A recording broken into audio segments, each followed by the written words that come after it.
வாகா எல்லையில் beating retreat நிறுத்தப்பட்டிருக்கிறது. கூடுதல் விவரங்களை செய்தியாளர் ரமேஷிடம் கேட்கலாம். ரமேஷ் வணக்கம். விரிவான விவரங்கள் என்ன ரமேஷ்? ஜம்மு காஷ்மீரில் பயங்கரவாதிகள் நடத்திய தாக்குதலை தொடர்ந்து இந்தியா அடுக்கடுக்கான ராஜாங்க ரீதியிலான பதில் நடவடிக்கையை பாகிஸ்தானுக்கு வழங்கி வருகிறது. அதன் தொடர்ச்சியாக அட்டரி வாகா எல்லையில் நாள்தோறும் நடைபெறக்கூடிய பீட்டிங் ரீட்ரீட் என்று அழைக்கப்படும் கொடியிறக்கும் நிகழ்வையும் ரத்து செய்ய மத்திய அரசு முடிவு செய்திருப்பதாக தகவல் கிடைத்திருக்கிறது. இந்தியா மற்றும் பாகிஸ்தானுக்கு இடையில் எவ்வளவு மோசமான சூழல் மற்றும் உறவு இருந்த போதிலும் இரண்டு நாடுகளுக்கு இடையே நடைபெறக்கூடிய இந்த குடியிருக்கும் நிகழ்வு என்பது இதுவரை ஒருபோதும் தடைப்பட்டதில்லை.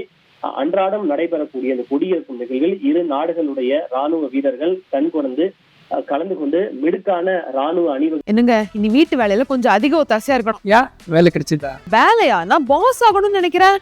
எப்படி? பாஸ் வாலா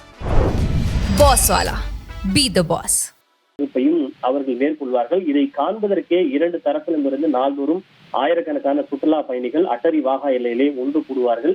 இந்த நிலையில் தான் இந்த தாக்குதல் சம்பவத்திற்கு பதில் நடவடிக்கையாக அட்டரி வாகா எல்லையை உடனடியாக மூட மத்திய அரசு நேற்று முடிவு செய்திருந்த நிலையில் அங்கு நாள்தோறும் நடைபெறக்கூடிய பீட்டிங் ரீட்ரீட் எனப்படும் கொடியிறக்கும் நிகழ்வையும் ரத்து செய்ய மத்திய அரசு முடிவு செய்திருப்பதாக தகவல் கிடைத்திருக்கிறது. இது தொடர்பான அதிகாரப்பூர்வமான முறையான உத்தரவை மத்திய அரசு விரைவில் பிறப்பிக்கும் எனவும் வெளியுறவு அமைச்சக வட்டாரங்கள் தெரிவித்திருக்கின்றன.